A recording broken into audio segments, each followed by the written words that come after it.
Hi అండి, welcome back to our channel Saritha Dudimitla. ఈరోజు video వచ్చేసి కొంచెం సేమియా ఉన్నా సరే చిక్కటి సేమియా పాయసం చేసి చూపిస్తున్నా. చాలా చాలా బాగుంటుంది, ఎమ్మి ఎమ్మి టేస్ట్ అనమాట. ఒక స్పూన్ ఆయిల్ వేసుకొని డ్రై ఫ్రూట్స్ వేయించుకోవాలి, బాదం కాజు వేయించుకోవాలి, కొంచెం దూరగా వేయించుకొని ఒక గిన్నెలకు తీసుకొని ఒక కప్పు సేమియా తీసుకున్నా. నేను కొంచెమే ఉందన్నమాట. అదే నెయ్యిలో సేమియా కూడా వేయించుకోవాలి. కొంచెము వేయించుకున్న తర్వాత ఒక పిడికెడంతా గోధుమ రవ్వ వేసుకోవాలి. లావు రవ్వ ఉంటుంది కదా, సేమియా కొంచెం ఉన్నా సరే గోధుమ రవ్వ వేసుకుంటే సేమియా 5 మందికి వచ్చేది గోధుమ రవ్వ వేస్తే పాయసం 10 మందికి ఈజీగా తినొచ్చు అనమాట. చాలా చాలా టేస్టీగా ఉంటుంది గోధుమ రవ్వతోటి సేమియా పాయసము. సేమియా కొంచెం వేగిన తర్వాత గోధుమ రవ్వ వేసుకోవాలి. వేసుకొని ఇట్లా సైడ్లకు తెల్లగా కనిపిస్తుంది కదా, తెల్లగా కనిపిస్తే గోధుమ రవ్వ మంచిగా వేగినట్టు అనమాట. చిన్న మంట మీదనే వేయించుకోవాలి, హై ఫ్లేమ్ అయితే అస్సలు పెట్టొద్దు. వేయించుకొని సేమియా ఒక గిన్నెలకు తీసుకున్న తర్వాత మళ్ళీ అదే కడాయిలో పాలు తీసుకున్నాను. నేనైతే బర్రె పాలే తీసుకున్నా. 1 లీటర్న్నర పాలు తీసుకున్నా నేను.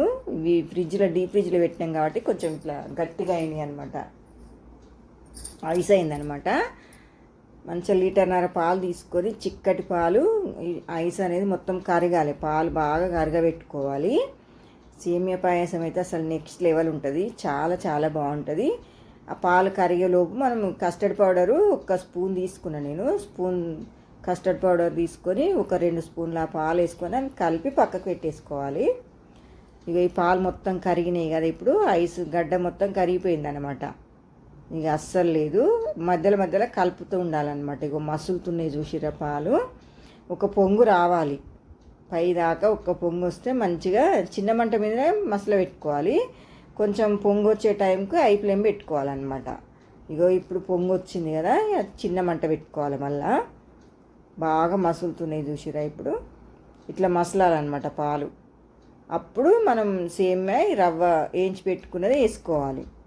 వేసుకొని మంచిగా ఇక మీడియం ఫ్లేమ్ పెట్టుకొని బాగా కలుపుకోవాలన్నమాట. మంచిగా ఉడకబెట్టుకోవాలి సేమియా అనేది. వేయించుకున్నాం కదా, టేస్ట్ అయితే చాలా చాలా బాగుంటుంది. ఇక వేయించేటప్పుడు ఇట్లా ఉడుకుతుంది, మీడియం ఫ్లేమ్ మీదనే ఉడికించుకోవాలన్నమాట.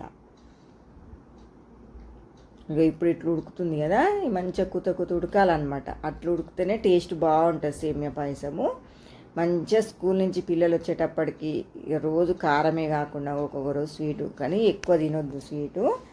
బాగా ఉడుకుతుంది చూసారా. ఇప్పుడు ఉడికేటప్పుడు అది కస్టర్డ్ పౌడర్ కలిపి పెట్టుకున్నాం కదా, అది పోసుకొని ఎమ్మటే కలపాలన్నమాట. మీడియం ఫ్లేమ్ మీద ఇంతసేపు పెట్టినాం కదా, చిన్న మంట పెట్టుకొని కస్టర్డ్ పౌడర్ లిక్విడ్ పోసి అది ఉండలు కట్టకుండా ఎమ్మటే బాగా కలుపుకోవాలన్నమాట, ఉండలు లేకుండా. కొంచెం ఒక 2-3 నిమిషాలు అట్లా కలిపితే మంచిగా ఉంటుంది అనమాట. ఇప్పుడు చక్కెర పోసుకోవాలి. 100 గ్రాములు చక్కెర తీసుకున్నా నేను.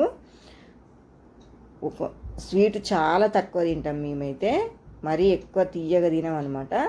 100 గ్రాముల చక్కెర, కొంచెం 2 పెద్ద స్పూన్లు మిల్క్ మేడ్ వేసుకున్నాను అనమాట. మిల్క్ మేడ్ తోటి చాలా బాగుంటుంది, క్రీమీగా జ్యూసీ అంటే టేస్టీగా చిక్కటి సేమియా పాయసం అయితే నెక్స్ట్ లెవెల్ అనమాట.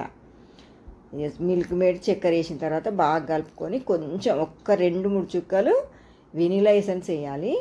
మీకు అది వద్దనుకుంటే ఇలాచీ పౌడర్ అయినా వేసుకోవచ్చు. వెనీలా ఎసెన్స్ వేస్తే ఇంకా అసలు నెక్స్ట్ లెవెల్ అనమాట పాయసము, చాలా బాగుంటుంది. వేసిన తర్వాత మంచిగా ఉడికించుకోవాలన్నమాట. మా పిల్లలు స్కూల్ నుంచి వచ్చే టైంకు చేసి పెట్టినమాట, మంచిగా తిన్నారు.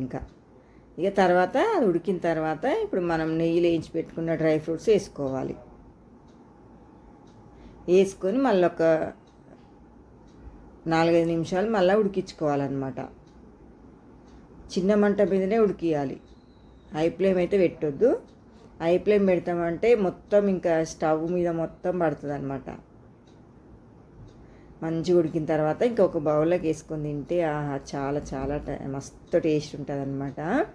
సేమియా పాయసం ఈజీగా కొంచెమే సేమియా ఉన్నప్పుడు ఇట్లా గోధుమ రవ్వ వేసి చెయ్యండి, చిక్కగా వస్తుంది.